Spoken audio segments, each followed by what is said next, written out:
Dumelang Bagolo. My name is Noni Mpuang, and I hail from the beautiful city of Kimberley.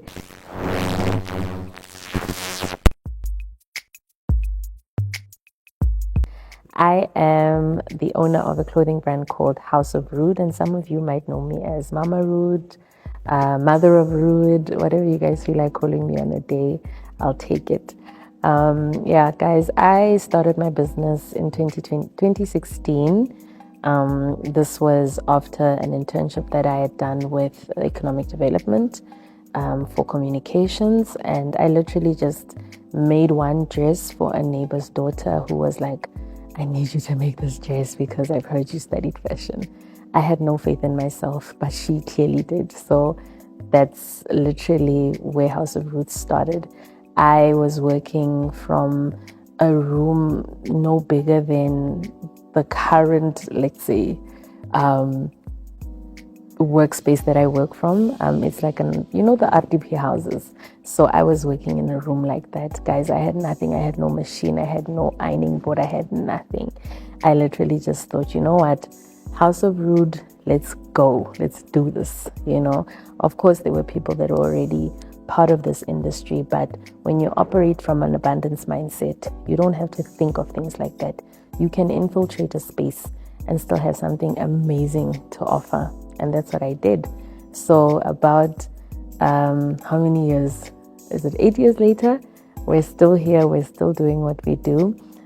For those of you that don't know, we offer women's wear ranging from fashion, ranging from formal to commercial to evening to avant-garde, you name it, whatever you want, we've got it. We literally cater for babies to women well into their golden ages. I won't say what that is, but yeah, you know what I'm talking about. So one thing that has definitely kept me going, I will say, is discipline. You cannot achieve anything if you're not disciplined.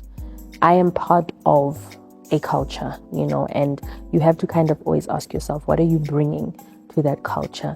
Even if you're doing something that's the same, our services and the way we interact with people and the products that we provide will never always all be the same. So know that what you're bringing to the culture is always different. It's always new. It's always fresh. And I think that's always kind of the energy I'm trying to cultivate with my brand as the years go. You never want to sink into a space of comfortability, even with yourself, because I was working from home, and there are comforts that come with working from home, as there are drawbacks. But I mean, if your water's paid, your lights are being paid for you, it starts to become so habitual that you forget that there's places where you need to go, and you cannot grow in your comfort zone.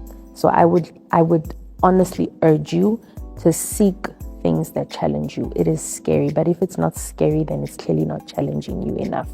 I finally moved, and I'm now in town at 72 George Street. Check us out. And it was scary because even the space we moved into needed a bit of work, but we got it done, So I'm so happy to be where I am, and I'm also so happy to know where the company is going. I am big on collaboration, and that's why I always ask about or emphasize this concept of culture. There was Rude Fridays at one point, and that's something that we're looking at bringing back. But I also look to collaborate with other artists in the city. Our culture is deep with spoken word artists, with painters, with writers, with cameramen, with creatives, with influencers, whatever your medium is. Look, even if you're doing a 9 to 5, all of this stuff needs some level of discipline, because you've got to pay those bills at the end of the day, So I am genuinely excited for the future of House of Rude. I'm excited to see what we can continue to bring, working together with companies like Black Spot Media Productions, who are shooting me today, shout out, just so that we can see what heights we can take the brand to. I'm very, very excited. I'm very, very enthralled, So I just wanted to leave you with the fact that you need to move out of this idea that you don't have. When you operate from lack, you will only cultivate lack. When you operate from abundance and fruitfulness and gratitude, you can only attract all those things. So yeah, that's my word for the day, and I hope you've taken what you can take. Focus, zoom into yourself. Drive really matters only for that much. You need to be disciplined. I say this all the time. I can wake up in the morning and not feel like doing something, but because I'm disciplined, it's got to get done.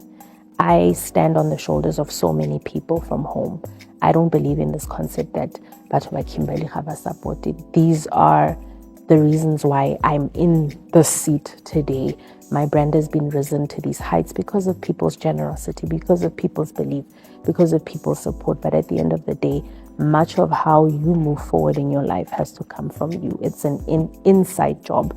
There's no quick fix, guys. There's no fed diet or fed route or map that's laid out. I often pray and I say, God, why don't you just give me a map? But you need to enjoy the journey, be excited in the journey, be excited in the highs and the lows. There's no journey of success that's linear, or journey of success that doesn't have its ebbs and flows. So enjoy the journey, enjoy the low moments. I definitely found so much of myself when my business was in its depths, in its lows, and that was around COVID.